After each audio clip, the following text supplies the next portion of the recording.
takojmë sot në këtë të hënë të datës 6 maj, ora është 22:03. Jemi drejt për së drejti, zonja dhe zotërinj, është ditë e parë e javës.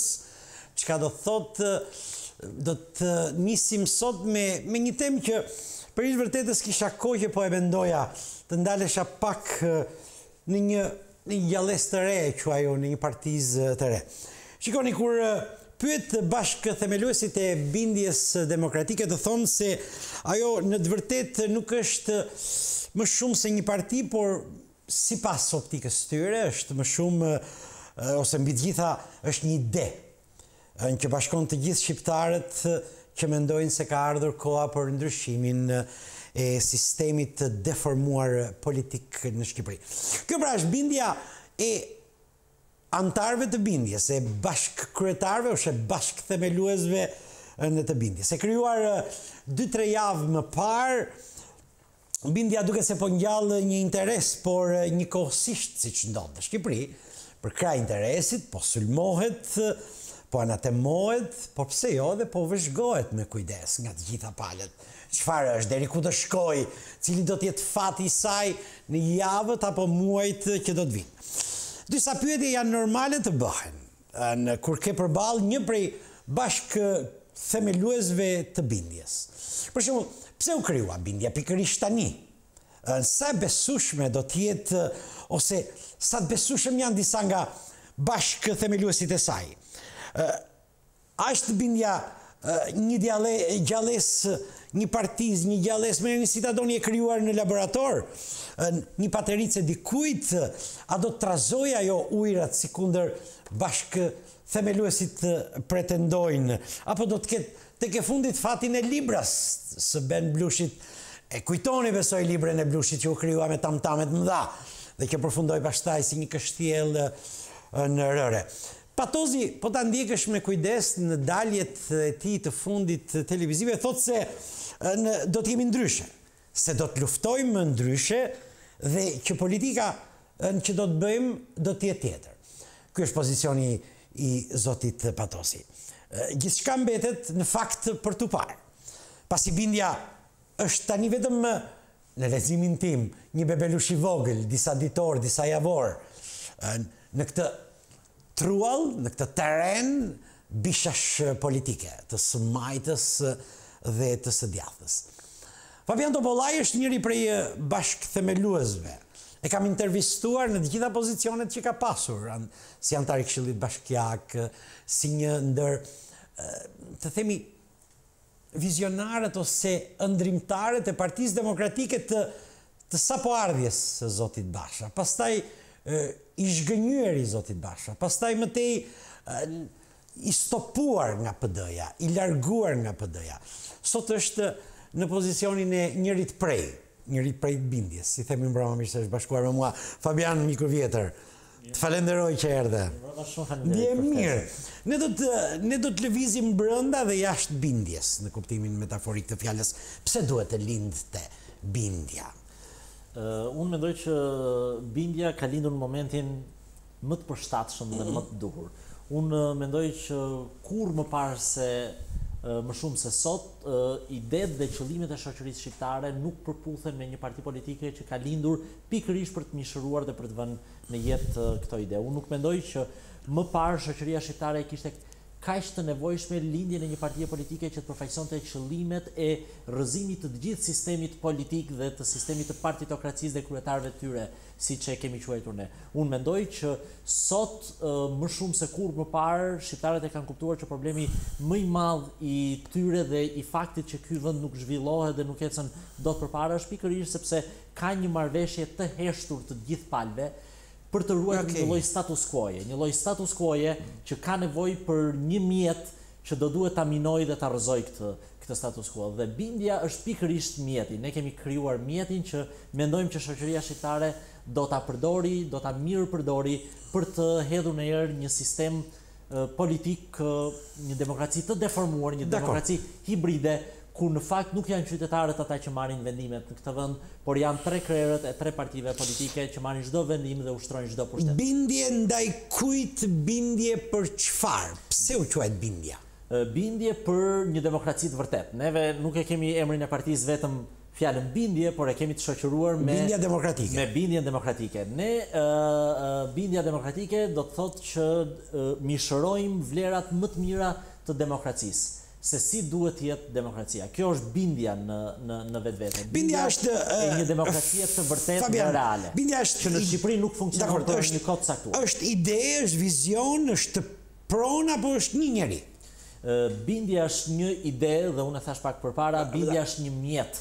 Ne mendojmë që në këtë kohë shoqëria shqiptare masivisht e ka kuptuar nevojën e ndryshimit të një sistemi hibrid politik që është formëzuar në Shqipëri, ku kryetarët e 3 partive kryesore, pavarësisht nëse janë në pushtet apo në opozitë, ne këtë kemi diskutuar bashkë edhe herë të tjera, të tre ruajnë një sistem të caktuar që ju lë atyre pushtetet. Bindja nuk është gjë tjetër, veç se është mjeti që është krijuar që ky qëllim që ne mendojmë që sot përfaqësohet dhe përqafohet masivisht nga shqiptarët, është mjeti se si do të shkatërrohet ky sistem i ngritur në Shqipëri gjatë viteve të fundit. Nuk është e lehtë, nuk është asnjë mjet që do mund ta japi efektin sot për nesër, por është një mjet, mendoj unë, shumë efikas që në fund ditës do ta realizojë qëllimin e tij të madh. Ju flisni dhe thoni shpesh se bindja është një ide që përbashkon gjithë shqiptarët.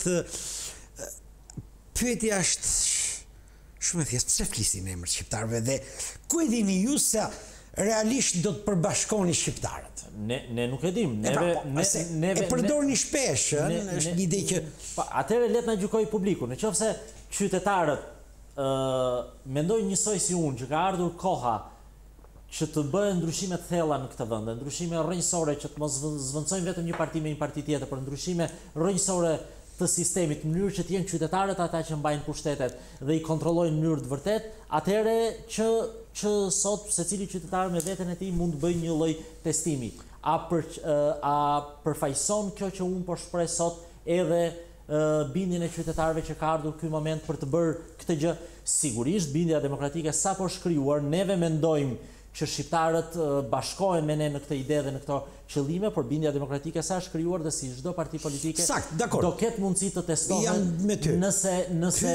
nëse neve vetëm mendojmë që përfaqësojmë sot interesat masive të shqiptarëve, kryesisht atyre opozitar, apo është thjesht një ëndër e bukur e disa themeluesve që nuk përkrahen. Pse duhet ta besojnë shqiptarët, qoftë demokratët as Astrid Patozin, nën kryetarin e PD-s, kryetarin e grupit parlamentar, njeriu që asnjëherë nuk ka bërë oponencë ballore me të gjithë kryetarët që ka pasur në PD. Pse duhet ta besoj?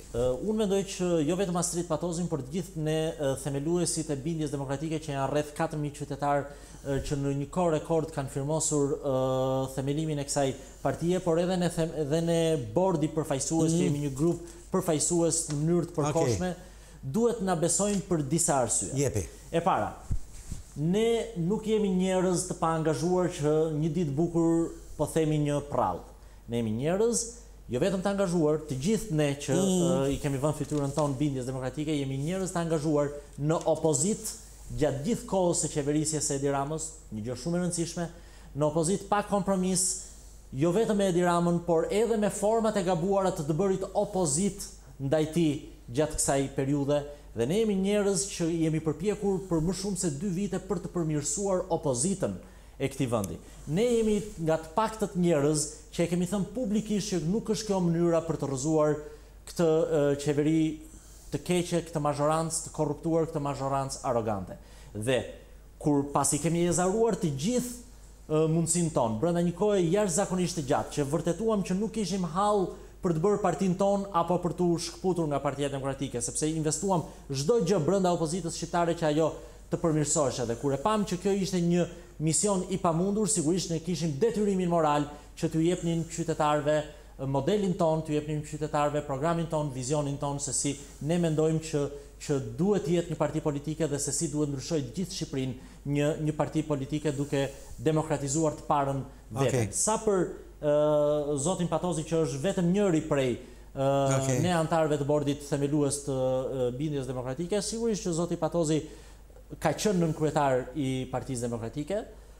Zoti Patozi, ndryshe nga shumë politikanë tjerë, jo vetëm nuk ka pasur kur funksione ekzekutive dhe nuk ka qenë kur njëri i vendosur në sulmin e abuzimeve nga asnjë palë, përfshirë nga kundërshtarët e tij, por zoti Patozi sigurisht në detyrën e e nënkryetarit partisë ti sigurisht që do të bënte këtë detyrë, do të përfaqësonte partinë e tij gjatë periudhës që ai e ushtronte këtë detyrë. Fabian, nëse për një moment zoti Patozi do të ishte në listën e PD-s të kandidatëve, të deputetëve, ti do të ishe, Arben Skënderi, do të kishim sot një bindje? Unë mendoj që po. Unë jam prova e kësaj historie jam pikërisht unë. Unë nuk isha në listën e kandidatëve për deputet, as nuk synoja të isha personalisht, nuk e di për emrat e tjerë, por unë kisha një post gjithashtu shumë vlerësues dhe shumë përfaqësues për një njeri të moshës time dhe si antar i Këshillit Bashkiak. E kisha atë post, nuk kam pasur asnjë më dyshje për të thënë mendimet e mia, pavarësisht se atë post e kisha madje të dhënë, kam thënë në studion tuaj nga Lulzim Basha, sepse ishte ai që propozoi emrin tim, dhe e lash atë post shumë kohë përpara se Partia Demokratike të bënte atë lënien masive të mandateve, pikërisht sepse mendoja që ai mandat nuk po shfrytëzoheshe mirë nga opozita shqiptare dhe ndihesha jo komod të bërit opozitë në atë standard. Kështu që nëse shtroni pyetjen që a e keni bërë ju këtë për poste? Jo, ne nuk e kemi bërë. Nuk e keni bërë. Atëherë, a është bindja një bashkim i njerëzve me mëri, i njerëzve të hidhnuar me bashën? Jo, bindja është bashkimi i njerëzve të angazhuar, të cilët i kanë dalë borxhit opozitës shqiptare, duke thënë për më shumë se 2 vjet që kjo nuk është mënyra më efikase të bërit opozit. Nuk është e njerëzve me mëri. Nëse këta njerëz do të ishin prej mërisë tyre, këta njerëz do të kishin bërë partinë e tyre apo do të ishin shkputur nga Partia Demokratike apo nga opozita formale, që në ditën që ata nuk pan emrin e tyre në listën e deputetëve. Por kjo nuk ka ndodhur. Këta njerëz kanë qëndruar brenda forumeve të organizatave politike ku ata angazhoheshin. Ne që kemi qenë në Partinë Demokratike kemi bërë një lëvizje për ringritjen e Partisë Demokratike, një lëvizje me një platformë që nuk kërkonim gjë tjetër veç se themelimin e votës së lirë brenda Partisë Demokratike, që të ishin antarët ata që merrnin vendimet, dhe pasi u hodhën në kosh të gjithë propozimet tona, pasi nuk u mor asgjë parasysh, sigurisht ne kishim detyrimin moral të jepnim shoqërisë një mjet të ri të bërit opozit, që ne mendojmë që nuk është vetëm dhe do të ishte pamjaftueshme vetëm një mjet të bërit opozit për të ndryshuar një mazhorancë që sot qeverisë vendin në mënyrë dramatikisht të keqe, por është më shumë se kaq, është një mjet që shoqëria shqiptare të mund të ndryshojë të gjithë sistemin politik me qëllimin final që pushtetet reale në këtë vend të mos i kenë kryetarët e partive, por t'i ketë populli. Kështu që ne, pavarësisht se kemi themeluesit, jemi një grup ish njerëzisht angazhuar në opozit, bindja demokratike është mjeti i të gjithë shqiptarëve dhe ne ftojmë të gjithë shqiptarët që ndajnë qëllimin dhe mendojnë njësoj si ne që ka ardhur koha për të minuar këtë sistem politik, të bëjmë pjesë e bindjes, pavarësisht nëse kanë qenë në opozit deri dje, pavarësisht se nëse kanë qenë të angazhuar apo jo ndonjëherë me partitë opozitare. Sakt, juve thoni shpesh, jo vetëm juve, për ndryshim sistemi, për një politikë të re. Pyetja është që të ndryshos sistemin duhen numra, duhen mbështetje njerëzore, duhen oferta serioze, duhet eksperiencë, duhen betejë politike. Sa i ka bindja këto në këto ditë, po është vështirë të që i ka, dhe si do t'i arri këto, të gjitha këto që sapo thash?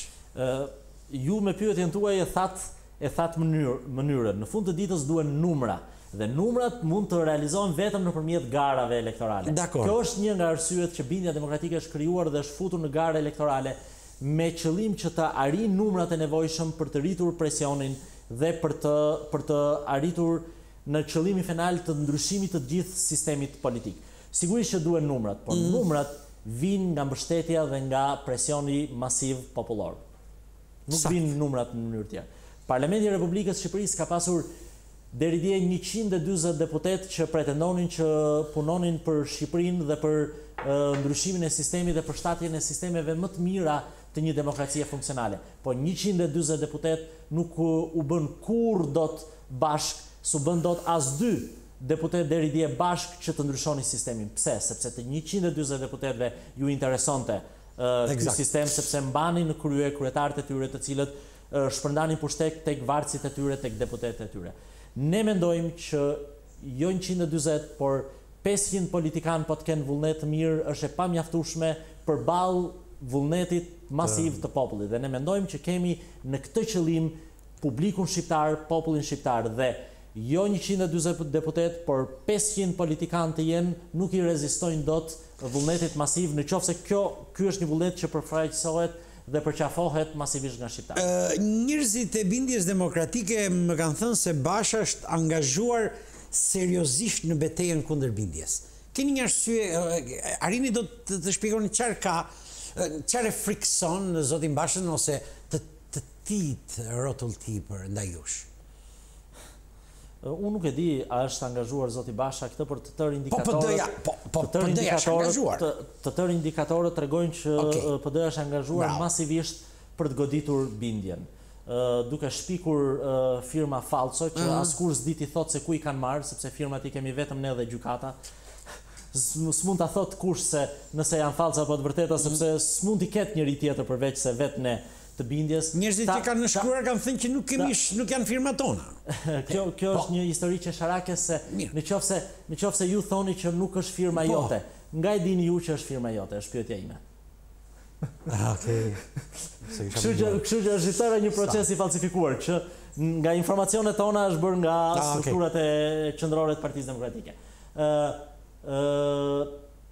Prova tjetër që Partia Demokratike është angazhuar, pasi nuk mund të ankimonte regjistrimin e bindjes vetë për shkak se nuk ishte regjistruar në zgjedhje dhe nuk legjitimoheshe as juridikisht përpos moralisht dhe politikisht, vendosi të godiste në mënyrë juridike një partizë të vogël që gjithashtu ishte çregjistruar me vullnetin, paraprakisht me vullnetin e saj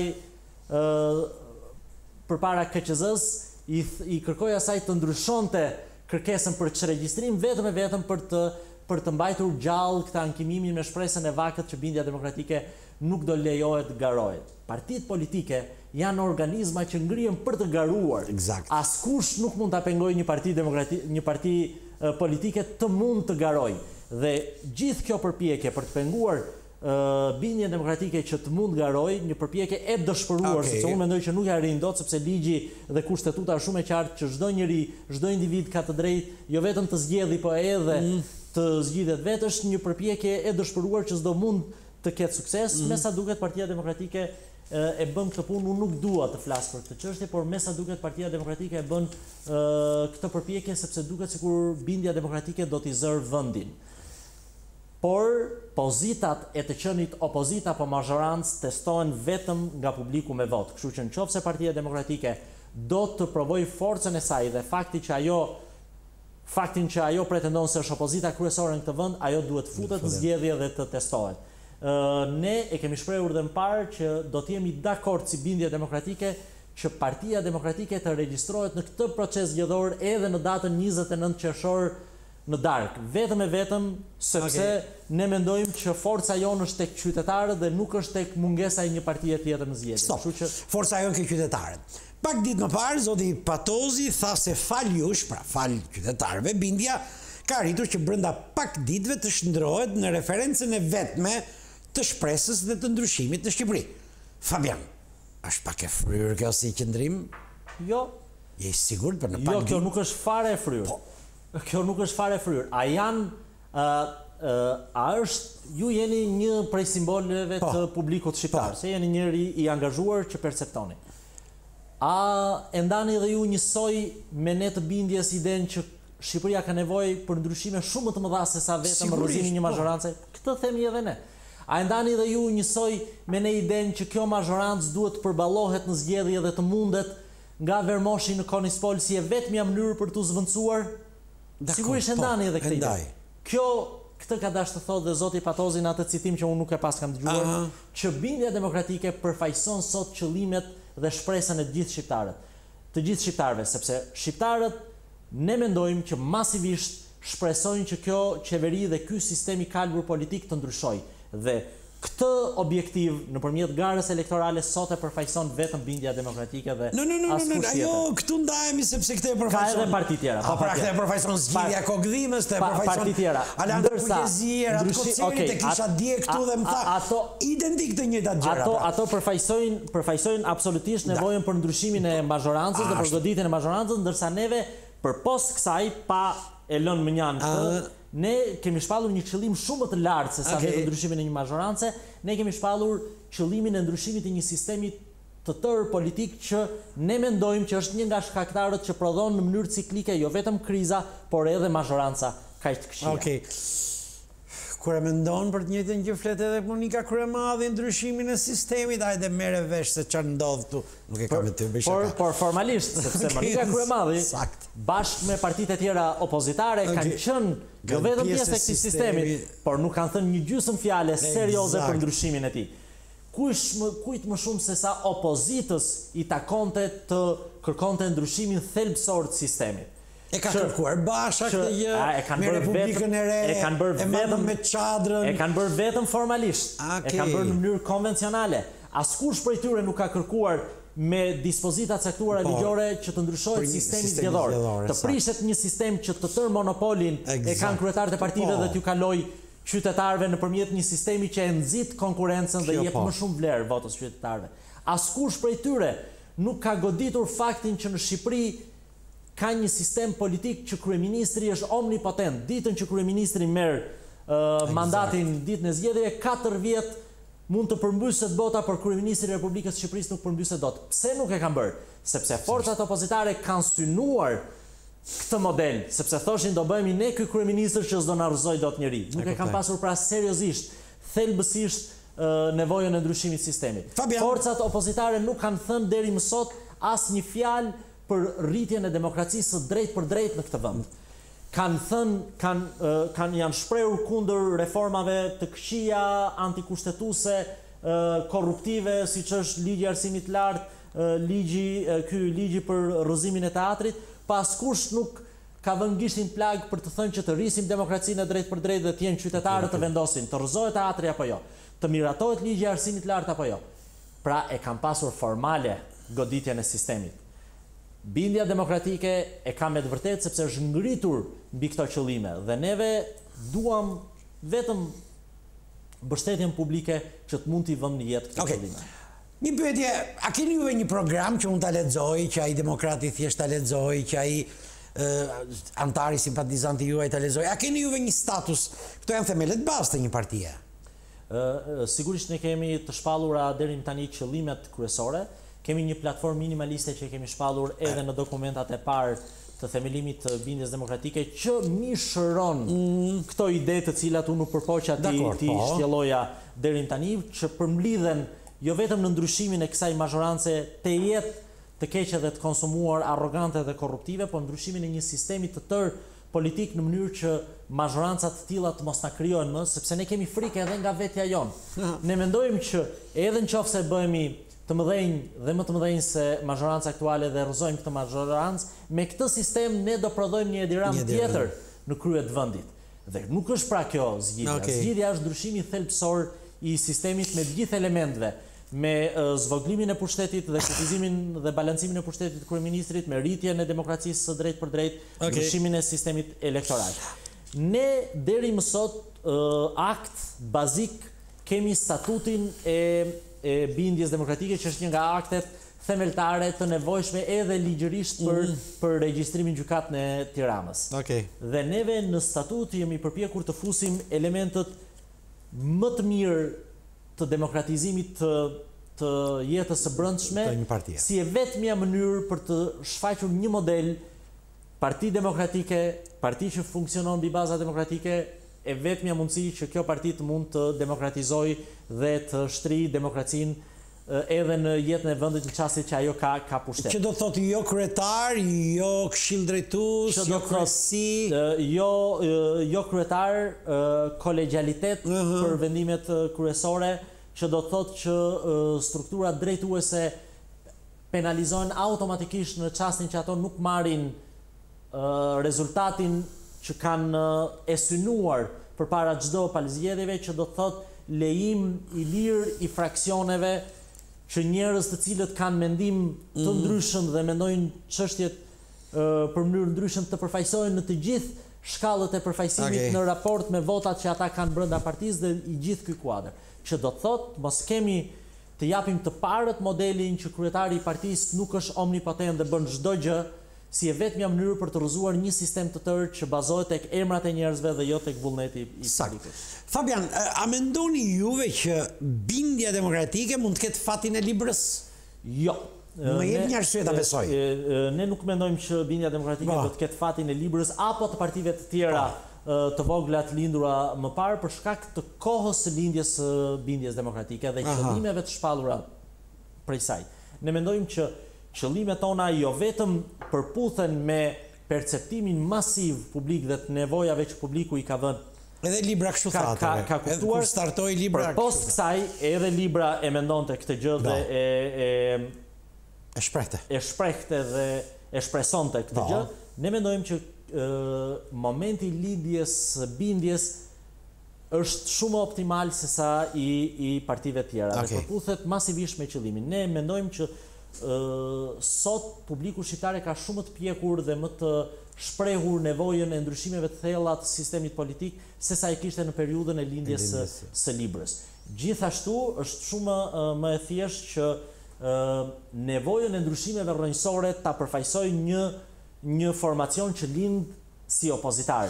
Libra lindi si formacion opozitar, por bazën e kishte tek mazhoranca e kohës. Ndërsa neve jemi njerëz që jemi bashkuar deri tani i bindjes dhe që do rritet ky numër masivisht, njerëz që kemi qenë që ditën e parë të aktivitetit ton politik në opozit dhe s'kemi qenë në pushtet të paktën me mazhorancën aktuale asnjë moment. Okej, flasim pak për 30 qershorin, gara e zgjedhjeve. Keni vendosur të hyni në të gjitha qarqet? Ne do të hymë në pjesën dërmuese të bashkive, në të gjitha. Kemi bërë nga ky rregull i nevojës për të garuar dhe për të testuar dhe për të ndarë me publikun programin dhe qëllimet tona, një përjashtim që kemi thënë që nuk do të hymë në ato zona ku ka kandidat pavarur kundër mazhorancës dhe në ato zona ku kandidojnë kryetar bashkish të djathta. Po pse kjo e dyta? Sepse ne mendojmë që qëllimi ynë kryesor është të rivalizojmë dhe të godasim mazhorancën aktuale. Dhe atje ku ka kandidat pavarur të pozicionuar në opozit dhe atje ku ka kryetar bashkish të djathta që janë natyralisht në opozit, ne me qëllimin për të mos ndarë votat që të materializojmë dhe të rrisim forcën opozitare në ato zona, ne do të japim mbështetje paraprake të plot këtyre kandidatëve edhe nëse ata nuk e duan mbështetjen tonë apo nëse ata nuk ndajnë të njëjtat mendime me ne, sepse ne mendojmë që nevoja për të rivalizuar dhe për të bërë opozit kësaj mazhorance është shumë e madhe se sa raporti i këtyre individëve përballë bindjes. Cili do të jetë identikiti një kandidati të bindjes? Si e keni menduar? Identikiti i kandidatit bindjes është një njeri i angazhuar në lokalitetin e tij, i cili ka mbajtur gjatë gjithë kësaj periudhe pozicione opozitare përballë mazhorancës së Edi Ramës, mundësisht të jetë një njeri që i ka të qarta idetë që është nevoja e ndryshimeve të thella në vend. Dhe këto ide më shumë se kush tjetër i kanë të qarta të rinjt shqiptar, por edhe njerëzit e tjerë të angazhuar që jo domosdoshmërisht kanë qenë të angazhuar me ndonjë parti politike, qoftë edhe opozitare kjo. Ky është identikiti i një përfaqësuesi tipik të bindjes. A më hapet mua rruga që të kandidoj? I pa angazhuar? Ti plotson të tërë këto element, ke qenë opozitar, i pa angazhuar dhe je mirë pritëm. Për shaka, eci më tej. Juve do të garoni me 2 përbindqa të mëdhenj të zgjedhjeve siç është PDPS në përbindqa që kërkojnë të rëmbejnë vota. Si do t'ja bëni? Keni menduar këtë mekanizëm kaq shkatrues që është tu? Deri tani i vetmi që është ofruar në fushë deri tani është Partia Socialiste. Ne shpresojmë shumë që dhe Partia Demokratike të hyjë në fushë dhe të ndërveprojmë forcat tona si e vetmja mënyrë për të rritur kapacitetet që të bëjmë një opozit frontale dhe sa më efikase. Sigurisht që Partia Socialiste është një dinozaur jo vetëm i madh, po dhe i e gërsuar për shkak të pushtetit të madh që ka mbledhur rreth vetes. Por ajo që neve mendojmë dhe që besojmë është që ne do të matemi me pretendimet tona dhe me përpjekjen tonë. ne kemi vendosur të sapo lindur të hymë në fushën e betejës me një dinosaur, jo vetëm shumë të madh, po edhe shumë të rrezikshëm për shkak të pushteteve që ka akumuluar rreth vetes gjatë kësaj periudhe. Por ne do të bëjmë përpjekjen tonë dhe ne do të matemi në fund ditës me përpjekjen tonë për ta rivalizuar këtë dinosaur. Ne mendojmë që do të kemi edhe një rezultat surprizë dhe jo vetëm dinjitoz, por edhe surprizë. Gjithsesi kjo mbetet për tu parë. Që tani ne duhet vlerësohemi për diçka, që i kemi hyrë një rrugë shumë të vështirë. Përfaqësojmë idetë e shqiptarëve dhe forca jonë është pikërisht tek idetë tona, nuk është tek asgjë tjetër. Dhe ne mendojmë që përderisa kemi drejtën me vete, do t'ja dalim dhe do të rivalizojmë denjësisht. Edhe përballë një dinosauri kaq të rrezikshëm fakt. Do të jetë një betejë Davidit me Goliathin, më besoni. Fabian, kush është zgjedhësi juaj, votuesi juaj? Këtu unë kam shumë të thjeshtë. Zgjedhësi dhe votuesi jon është ai shqiptar i thjesht që mendon që problemi më i madh i Shqipërisë sot është pikërisht sistemi partitokracive dhe i kryetarëve tyre. Është ai shqiptar që mendon njësoj si ne që në Shqipëri ka një marrëveshje të hershtur të madhe midis drejtuesve politik, të cilët ruajnë këtë sistem i cili shpërndan pushtet tek të gjithë ata pavarësisht nëse ata janë opozit apo në mazhorancë. Nëse janë drejtues të institucioneve të pavarura apo të varura nga qeveria. Është çdo shqiptar që mendon njësoj si ne që ka ardhur koha për një ndryshim rrënjësor. Është çdo shqiptar që mendon njësoj si ne që nuk është zgjidhje të heqim një parti politike dhe të vendosim një tjetër, sepse ky sistem prodhon mazhoranca njësoj të këqija. Ky sistem prodhon kriza të njëjta. Shikni me vëmendje çfarë ndodh. Krizat shqiptare, jo vetëm sistemi, jo vetëm mënyra se si funksionojnë zgjedhjet, se si kryetarët e partive kanë çdo pushtet në dorë, por edhe krizat për shkak të këtij sistemi janë të ngjashme, pavarësisht se kush është në mazhorancë apo në opozit.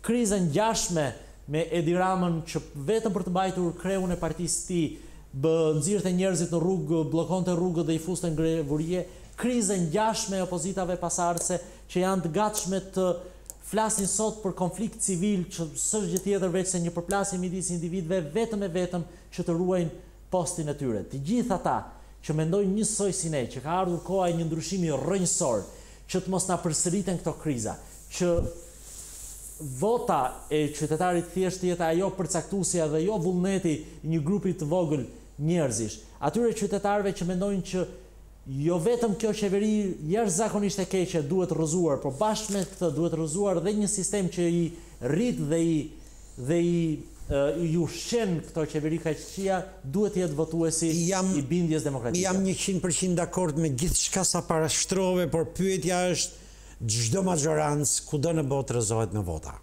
Me vota, dhe prandaj neve jemi futur në garë për t'i bërë këto vota, për ta akumuluar. Si do të bësh kaq shumë vota? Por vetëm në bazën e këtyre që po thua. Nëse ju mendoni që jeni 100% dakord me mua. Unë jam dakord. Që do thotë që dhe shqiptarët janë dakord. Po si do t'ja bësh atij shqiptarit që vazhdon. Do t'i kërkoj votën. Ai shqiptari midis meje dhe atij kreu të mazhorancës dhe përfaqësuesit të mazhorancës që është për jo vetëm për vazhdimin e këtij sistemi, por për ujitjen dhe për rritjen e këtij sistemi, unë mendoj që do të jetë me bindjen demokratike dhe masa popullore kur bëhet bashkë, kur ndan të njëjtat qëllime, s'ka mazhorancë dhe s'ka vjedhje votash që mundet ta ndërpresë dhe ta zhbëj këtë vullnet popullor. Si do t'ja bëni ati fshatari atyre mira fshatarëve që do ta shesin dhe këtë vit votën për 5 kg miell ose 6 kg speca? Ne të gjithë ata qytetarë, kudo ku jetojnë, në çfarëdo statusi social dhe shoqëror që jetojnë,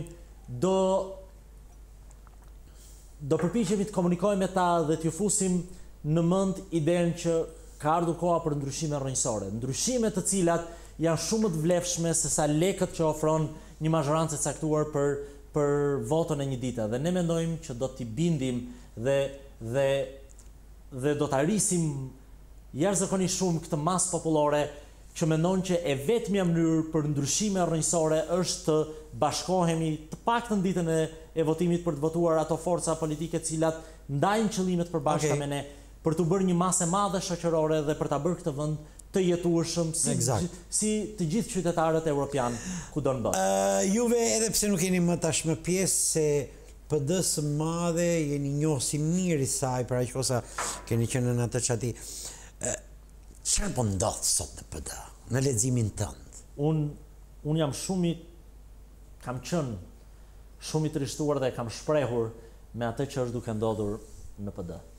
E thash pak edhe larg, po e ripërsëris me që ju më pyesni, unë nuk dua të flas më për Partinë Demokratike, sepse ato që kam pasur për t'i thënë, kam thënë në kohën e dur, kur isha atje brenda, unë sot përfaqësoj bashkë me miqtë e mi një projekt tjetër dhe duam t'ju ofrojmë shqiptarëve projektin ton. Por unë mendoj që me Partinë Demokratike është duke ndodhur ajo që ndodh me të gjithë partitë e këtij sistemi. Partia është kthyer në funksion të kryetarit dhe jo e kundërta. Partia bën veprime politike për të ruajtur postin e kryetarit të papërjetur. Ndërkohë që kryetari është një nga mjetet e arritjes së qëllimeve të përbashkëta të partisë. Nuk mundet partia të vihet në funksion të kryetarit. Kryetari dhe strukturat janë në funksion të qëllimeve të partisë. Gjë që e shpjegova pak para ndodh edhe prej këtij sistemi, krizave që ndodhin, krizat politike që i iniciojnë her pas here opozitat e këtij vendi janë pikërisht kriza e nevojës së drejtuesve për të mbajtur postin e kryetarit të partisë, sepse posti i kryetarit të partisë në këtë vend shpërblehet, pavarësisht nëse janë në pushtet apo në opozitë.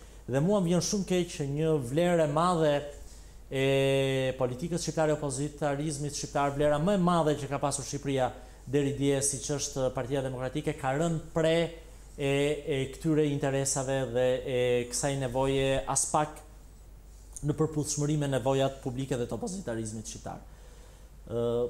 Për ta mbyllur me dy fjali këtë çështje, sot Partia Demokratike nuk është duke bërë gjë tjetër në vizionin tim, qofsha i gabuar, sesa atë që bëri në 2017.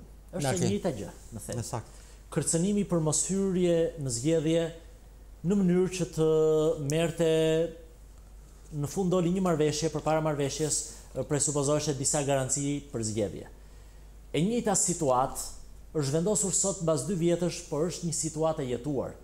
Ajo që pritet të merret sot është nga aspekti politik shumë më pak se ajo që është marrë përpara 2 vitesh, sepse është një situatë e jetuar. A mundet që një e njëjta fotografi të ndodhi 2 herë? Është e pamundur të ndodhi 2 herë. Kështu që Partia Demokratike, për mendimin tim, ka vetëm një mënyrë të përfaqësoj ata që e besojnë ende këtë parti duke hyrë në zgjedhje dhe duke përballuar dhe ajo këtë mazhorancë të tej konsumuar. Në leximin tënd, si politikan, si njohës, si pyetje më ta bëj tani edhe jashtë funksionit të antarit të bindjes, po si analizë do doja. Si e shikoni, cili do të jetë çelësi ose ai mekanizmi që do ta nxjerrë jashtë këtë krizë ose që do ta bëjë këtë krizë të zgjidhet? Kriza mund zgjidhet vetëm nëpërmjet ndryshimit të sistemit. Dakor, po. Nuk ka mënyrë tjetër për të zgjidhur krizën. Unë e thash edhe pak para, është kjo krizë që përsërit, është ky sistem që përsërit këto kriza në të njëjtat mënyra. Unë mendoj që masa popullore që do kërkojë ndryshime rrënjësore të sistemit politik, kushtetues në vend për të zvogluar pushtetin e kryetarëve të partive dhe të kryeministrit të vendit dhe për të zgjeruar pushtetin e qytetarëve, do të jetë çelësi i fundit dhe i vetëm që mund të zgjidhë edhe këtë krizë. Kështu që kjo mbetet për tu testuar mbas zgjedhjeve sa do jetë masa e njerëzve që mbështesin idenë e ndryshimeve rrënjësore në vend dhe këto ndryshime rrënjësore pastaj do të zgjidhin përfundimisht. Ju mendoni se zgjedhjet e 30 qershorit do të jenë pa opozitën? Unë shpresoj shumë që zgjedhjet e 30 qershorit përveç partive opozitare të regjistruara deri tani me në krye bindjen të ketë edhe parti tjera opozitare dhe të gjithë partitë opozitare në vend të regjistrohen për të përballuar të keqen më të madhe. Je duke folur për PD-n apo kur thua partitë të tjera? Për të gjithë partitë opozitare që ndjejnë veten, jam duke folur edhe për lësinë e Monika Kryemadit që këto 2 vite është bërë shumë opozitare mbasi la pushtetin me Edi Ramën dhe nevoja e opozitarizmit tyre kërkohet, por kjo është një nevojë që kërkohet domosdoshmërisht në zgjedhje sepse s'ka mënyrë tjetër për të rivalizuar mazhorancën se sa zgjedhje. A mundet që zgjedhjet të bëhen edhe pa opozitën e vërtet? Po, zgjedhjet janë gjendje. Dakor, po puna është se janë konkurim dhe këtë gjendje nuk e përcakton dot një sigël e caktuar. Unë mendoj që bindja demokratike, ju pas keni pasur edhe përfaqësues të partive të tjera opozitare dje, janë opozit dhe ne do bëjmë gjithë përpjekjet tona për të bërë opozit të fortë dhe efikase, sepse edhe kjo është shumë e rëndësishme. Okej. Në leximin tënd, si është sot një parlament pa opozitën? Parlamenti sot nuk e ka të plot opozitën, ka deputetë opozitar. Madje unë shikoj një dallim midis atyre pak deputetëve opozitar që janë sot, janë gjysmë atyre që kanë qenë rreth 2-3 muaj përpara, një dallim thelbësor. Ata ishin rreth 58 deputetë opozitar, nuk përmendin asnjë ditë të vetme nevojën e ndryshimeve rrënjësore që mund të fillonin nga sistemi elektoral, por edhe që do duhet vazhdonin me ndryshime në sistemin kushtetues. Këta deputetët e opozitës së sotme, më pak në numra, e kanë thënë dhe kanë vënë gishtin plag më shumë dhe më thelbësirë se që ka bërë deputetët e opozitës përpara 2 muajve. Dhe unë mendoj që njeriu duhet matet me vërtetësi dhe me përpjekjet e tij. Dhe këta deputet përpjekjet po i bëjnë vërteta. Janë pak, nuk është në dorën e tyre. Ama lufta e tyre është e vërtet të paktën me atë që kanë shpalosur deri tani. Ju bashkëkryetarët e bindjes, a i keni bërë ftesë deri tani disa të tjerëve të larguar nga PD-ja gjatë kohës së bashkës të tipit Josefina, Ridvan Bode, jesh bërë një ftesë e tilla apo ata janë tashmë? Ne kemi një ftesë të hapur që kemi shpallur me qëllimet tona për çdo opozitar dhe njëri që mendon njësoj si ne. Nga për emrat që ju më thatë, nga artikulimi tyre publik, unë e gjej qëllimet e bindjes shumë në përputhje me idet dhe me retorikën e tyre, andje në ata pjesë e bindjes së shpyetje për ta nuk është shpyetje për mua. Nëse ata do të pranonin të vinin, do ishte dere hapur, besoj. Bindja demokratike është ndaj çdo qytetari, jo me njerëzve kaq të angazhuar dhe kaq me vokacion të rëndësishëm në jetën publike siç janë emrat që ju përmendët. Fati 200.000 votuesve dhe votave të 2017 që ikën drejt në paditur, i atyre të demokratëve. A mundet të jetë kjo një prurje për partinë tuaj?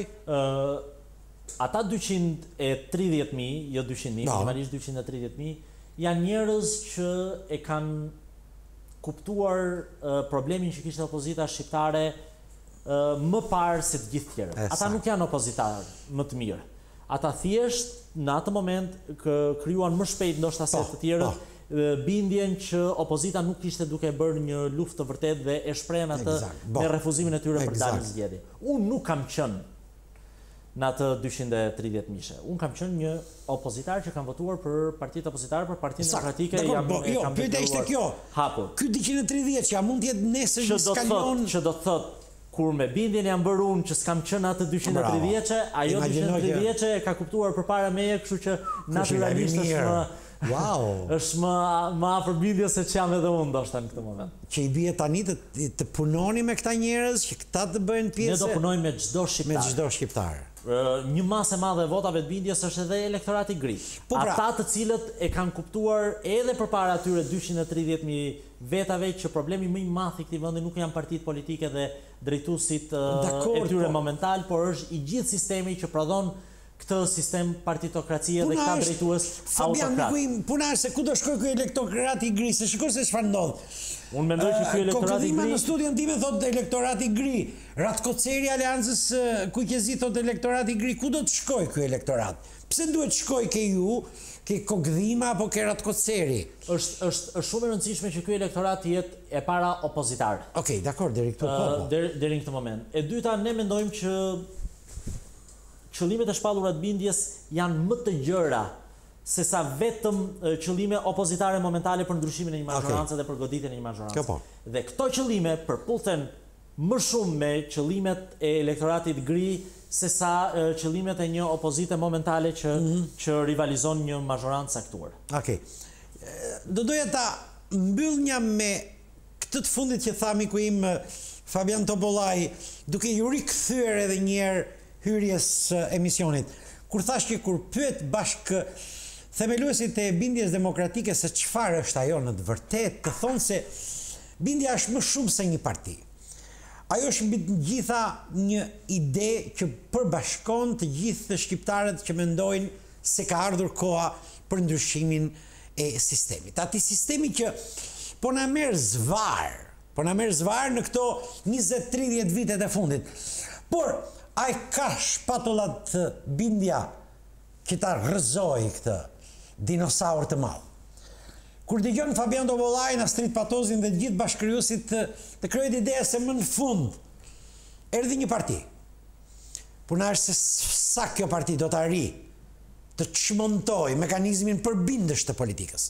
Kjo mbetet për tu parë. Jemi optimist për çfarë thuhet në studio lart e poshtë. Forca vjen vetëm në betejë, vetëm duke bërë beteja. Okej. E presim me kureshti e betejën atë që thash Davidi kundër Goliathit në 30 qershor, nëse do të ketë zgjedhje. Fabian i thotë që do të ketë zgjedhje, mbetet për tu parë. Të falenderoj fort për prezencën, ju uroj rrugë të gjatë. Juve, Valbonës, Arben Skënderit, gjithë miqtë të mi që ju kam pasur në studio dhe kam besim. Kam besim sepse ju njoh nga afër, ju njoh bindjet tuaj, ju njoh vrapin tuaj. Ne do përpiqemi që këtë ide ta shpalosim përballë gjithë shqiptarëve dhe të përputhim qëllimet tona të përbashkëta, ne jemi të bindur që kemi të njëjtat qëllime dhe këtë ide ta bëjmë dominuese që ajo të qeverisi këtë vend dhe jo vetëm të jetë ëndra e disa individëve. Fabian, falenderoj që ishe me mua sot. Faleminderit. Okej. Dhe ramiq, zonja dhe zotrinj, ishte gjithçka në këtë thënë të datës 6 maj. Fola gjatë për bindjen, fola gjatë për të kuptuar se çfarë është kjo gjallësë e re në politikën shqiptare dhe cili duhet jetë raporti që duhet krijojmë në raporti besimit. Raporti besimit në mënyrë që nesër të kemi në spektrin politik shqiptar një parti më shumë, një shpresë më shumë. Kjo mbetet për tu parë. Ishte gjithçka për sot. Kalofshi bukur, natë të mirë.